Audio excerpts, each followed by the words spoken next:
sur delta t, c'est-à-dire une variation d'espace sur une variation temporelle.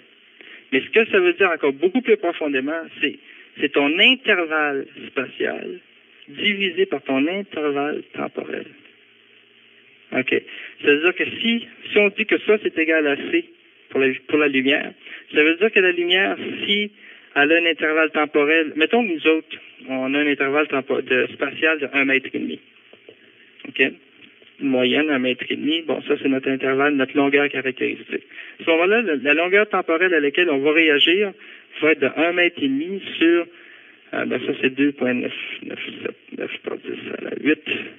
Ça va être 1 sur 2, ça va être à peu près 10 à la moins 9 secondes. Ça veut dire que notre organisme fonctionne à l'intérieur à toutes les nanosecondes.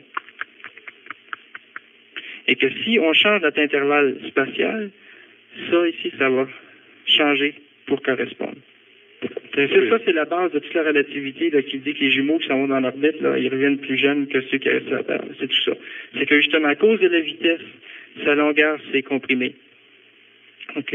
À cause de la vitesse, plus tu s'avances vite, la transformation de Lorentz, ça, c'est que gamma est égal à 1 sur racine carrée de 1 moins v carré sur c carré. C, c'est la vitesse de lumière. V, c'est la vitesse. Bon.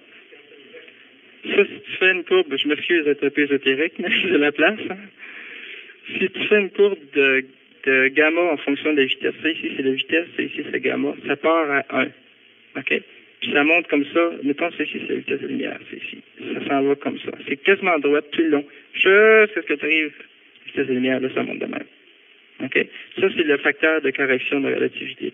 C'est ça qui dit que lorsque tu vois la vitesse qui est de 0,9 fois la vitesse de la lumière, ben, ton intervalle temporel est 7 fois plus grand qu'elle l'était sur la Terre. Et puis ton intervalle spatial est 7 fois plus petit. OK?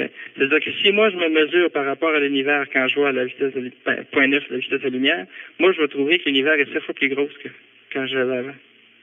OK? Puis je vais trouver que moi, mon temps passe 7 fois plus lentement que l'autre. Mais c'est justement à cause, encore une fois, de cette conservation de la vitesse de lumière. C'est que ton intervalle spatial sur ton intervalle temporel est toujours constant. Toujours constant. Puis c'est encore une fois la raison pourquoi la lumière arrive toujours sur la même vitesse. Je ne sais pas si j'ai... L'écart, à ça, je vais continuer avec l'écart. Hein? Non, une autre extension à cette explication-là, j'ai toujours été surpris de voir la vitesse à laquelle les petits animaux réagissent. Et plus on va avec des gros animaux, plus ils réagissent lentement. Alors, leur intervalle de déplacement est différent de l'intervalle de temps. Je ne sais pas comment est-ce que vous... Ah, c'est ça. C'est-à-dire que plus les animaux sont petits, oui, les insectes, là, ça... Plus leur delta X est petit, à ce moment-là, plus le delta T va être petit aussi pour que un sur l'autre donne la même chose. À ce moment-là, pour un animal qui a 1 pouce de long, il va vivre chaque intervalle temporel par rapport à nous autres, va être justement 1 millième de la nôtre. Donc, il va être conscient plus rapidement que nous, on peut l'être dans le même espace de temps. C'est ça. C'est ça. C'est ce qui fait qu'il nous voit venir avec la main quand on veut l'écraser. Tiens, il veut m'écraser, hein? Il est parti. On s'est fait mal. OK. Et encore, il y a des exceptions là-dedans, parce que là, on parle de l'espace du temps, mais on n'a pas parlé d'ordre. Puis l'ordre, ça peut tout changer, ça. Oui, parce que c'est vrai, ça, il y en a 3, là. Depuis le début, l'espace, le temps, l'ordre, vous le placez comment dans cette théorie-là? Ah, mon Dieu, il est dur à placer. Il est dur à placer. Disons que l'ordre influence à la fois l'espace, à la fois le temps. Là, on est en train d'essayer de trouver une équation caractéristique là, qui, justement, te dirait, bon, ben, si tu veux exister dans l'univers, il faut que tu obéisses cette équation-là, qui va réunir l'ordre, l'espace et le temps. À date, on a une équation qui réunit l'espace et le temps, que j'ai mis là, qui vient de la relativité. Évidemment, les scientifiques sont même pas au courant de l'ordre existe. Fait que, pour l'instant, on n'a pas d'équation qui nous donne tout ça. Je travaille dessus, je suis pas rendu proche de la trouver, parce que c'est tout réinventé, c'est pas drôle. Mais disons que l'ordre va agir sur l'espace. C'est-à-dire que plus tu as d'ordre et plus ton espace, ton intervalle spatial va être petit.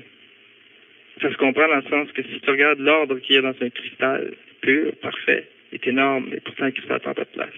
Mais pour un morceau de sable, qui n'a pas d'ordre pantoute, il va prendre beaucoup plus de place. Fait que l'ordre va agir sur l'intervalle spatial. Et par conséquent, va agir sur le temps aussi. Est-ce qu'on pourrait dire que ce serait une nouvelle direction dans laquelle la science pourrait s'orienter, essayer de découvrir les lois qui incluent l'ordre dans tous leurs calculs. Oui. Oui, parce que l'ordre est relié énormément avec l'entropie. Je parlais tantôt. Il est relié à la densité. Il est relié à la masse. C'est l'équation fondamentale MC carré. Là. On a le M là-dedans, là, c'est un facteur qui n'est pas directement l'ordre, mais qui est associé avec l'ordre. C'est-à-dire que plus l'ordre augmente, plus ta masse va augmenter. Pour le même volume. C'est drôle parce qu'on parle en ésotérisme Dieu en 3 personnes. Tu as le Père qui crée de l'ordre. C'est là que je suis venu chercher ça. C'est l'ésotérisme que j'ai dérivé ces principes-là. Je ne suis pas parti de la science. C'est original de toi, ça? Oui, c'est original de moi. Je ne peux pas inclure aucun physicien. Ben, pas dans ce qu'il s'agit de l'ordre, en tout cas. Parce que la question de la triunité, dans le fond, au départ, ça vient de toi, ça. Oui. Bon, alors, c'est pour ça qu'on l'a comme invité aujourd'hui aussi, parce que ça explique bien des choses qu'on ne trouve pas ailleurs. Donc, dans le Père, qui serait celui qui crée l'ordre de choses dans l'univers. Après ça, tu as l'Esprit, qui est... Ça serait difficile, tu sais, les 3 piliers de l'antisérotique, là. Oui. Le vouloir, le pouvoir et le Keter. T'as Bina. Puis Akma. Bon, t'as la sagesse, l'intelligence, puis la volonté. Bon. Sagesse, intelligence, la volonté. Parce que la sagesse est innée, l'intelligence se développe et la volonté est toujours là. Je ne sais pas comment tu peux faire. Avec la Trinité des chrétiens, ils ont tellement mélangé ça qu'il n'y a plus rien à comprendre là-dedans. C'est mieux de repartir à la base avec la Kabbale. Puis là, tu vas dériver le reste. Parce que la Trinité chrétienne, c'est le Père, le Fils, le Saint-Esprit. Oui, mais ça vient la même chose. Là, tu as le Père. La sagesse, c'est laquelle? Celle-là. Bon, ben ça, c'est le Fils. C'est le Fils. Puis l'intelligence, c'est l'Esprit. L'Esprit d'intelligence. À la fin des temps, il doit nous envoyer l'Esprit. Il n'y aura pas de fin des temps, dans le fond. Tout est cyclique, tout revient, tout se transforme. Ouais. Rien ne se perd et rien ne se crée. Ça reste toujours, ça? Toujours. C'est d'ailleurs, s'il y avait quelque chose qui s'était perdu, on n'existerait plus. Maintenant, on dit... Si l'univers n'était pas ordonné, on n'existerait plus. Et ça fait des milliards et des milliards d'années qu'il existe. Tu sais, les physiciens, ça m'embête énormément de départ. C'est qu'ils sont donc forts ces probabilités. Tu fais de la mécanique quantique, tu fais des probabilités. Alors, je vais vous donner un exemple. C'est charrier, là, mais c'est vraiment, c'est pur et c'est vrai ce que je vous dis là. Savez-vous pourquoi que moi je suis ici, que toi tu es ici, puis que les autres sont ici? La réponse de physicien, c'est parce que la probabilité que tu sois ailleurs est plus faible que celle que tu sois ici. Ça, c'est vrai, hein? Je vous jure, c'est vrai ce que je vous dis là. Ça, c'est la mécanique quantique, la branche la plus avancée de physique qu'on a. Probabilité. Les physiciens parlent de probabilité. Quand tu arrives avec la théorie des gaz, la thermodynamique, tout ça, encore une fois, tu tombes dans la probabilité. Mon vieux, je vous dis, si l'univers fonctionnait par probabilité, il est fort probable qu'on s'appuie là. Alors, si on en revient maintenant dans le domaine de l'ésotérisme versus la science, on parle des corps subtils de l'être humain. Dans presque toutes les écoles ésotériques qui se croient très originales, ils vont dire on a un corps physique, un corps mental, un corps émotionnel, le corps astral, le corps de lumière, etc. Physique, éthérique, astral, mental, causal, bouddhique et atmique, 7 corps. Ça, c'est physique. Ça, c'est physique. Donc, le corps de gloire de Jésus était physique. C'est le corps atmique. Ça, c'est électrique. Ça, c'est électrique. Ça, c'est magnétique. Ça, c'est magnétique. Ça, c'est lumière. Ça, c'est physique. Ça, c'est physique. Ça, c'est lumière. Donc, les corps subtils, là, c'est des corps qui sont typiquement des champs de force. Ça, c'est un champ de force matérialisé. Le corps atmique, c'est un champ de force. Mais peut-être que si je mettais tous les mots, ça aiderait plus, hein, les lettres. Ça. Oui, c'est ça. Là. Bon. Ouais, on va mettre une belle page blanche. Une belle page blanche. C'est là l'ADN. Ça m'impressionne. Bon, on part en bas. On part avec le corps physique. OK. Le corps éthérique, qui trouve être le corps, le moule, si on veut. OK, sur lequel le corps physique est parti. Quand tu pars en astral, tu pars avec ton corps éthérique, tu pars pas avec ton corps astral.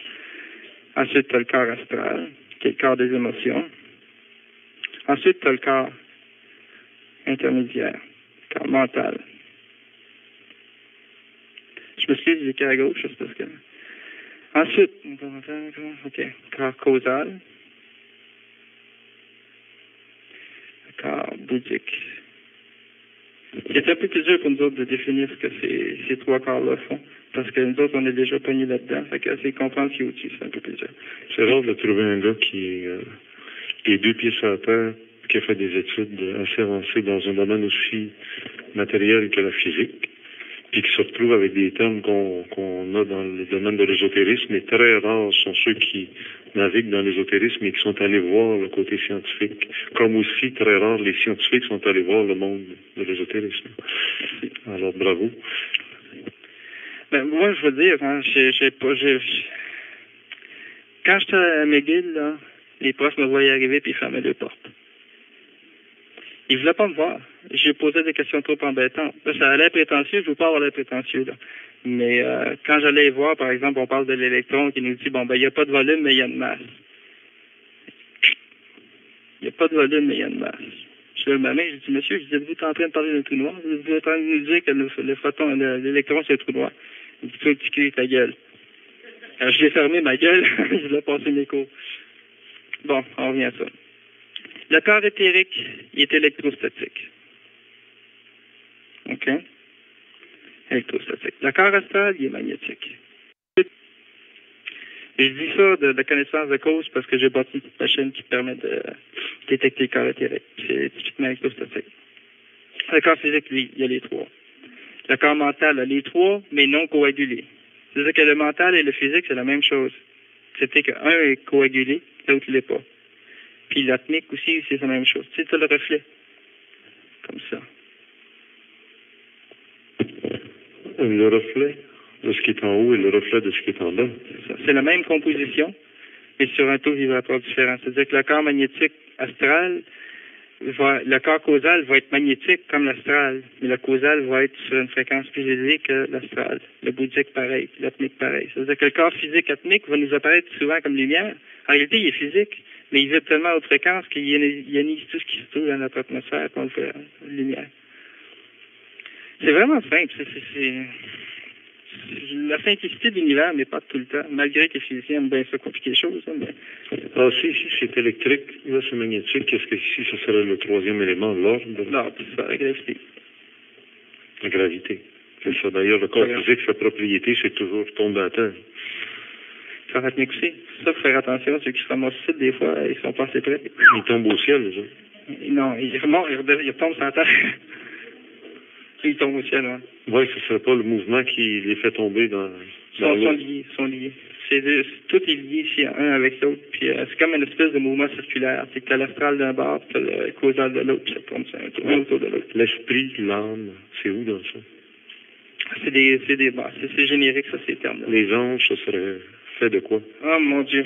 OK, on va les partir fantômes, dans une autre ça serait fait de quoi? Les fantômes, c'est souvent cette partie-là ici qui reste. Astral et éthérique. Astral, éthérique, mental, bouddhique, atmique. Tout ça ici, l'atmique n'existe plus. Mais ces 5 corps-là ici sont encore là. On perçoit la forme du fantôme par l'éthérique, on perçoit ce qu'il veut par l'astral, puis il fait ce qu'il veut avec le mental. Quand on parle des anges, on va prendre sur une autre ligne d'évolution. Ça, c'est le temps. Si on part aux animaux, les animaux sont ici, mettons, OK? Ils évoluent dans le temps. Avec ils suivent les humains, hein, fait que... À un moment donné, les animaux ont fini leur évolution. Là, ils s'en vont, font un jump, ils s'en vont, ce qu'on appelle des anges.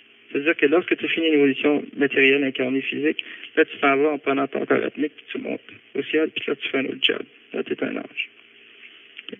Les animaux, terminer l'évolution. Il faut qu'ils passent par un des 4 animaux, soit le chat, le chien, le cheval, puis l'éléphant.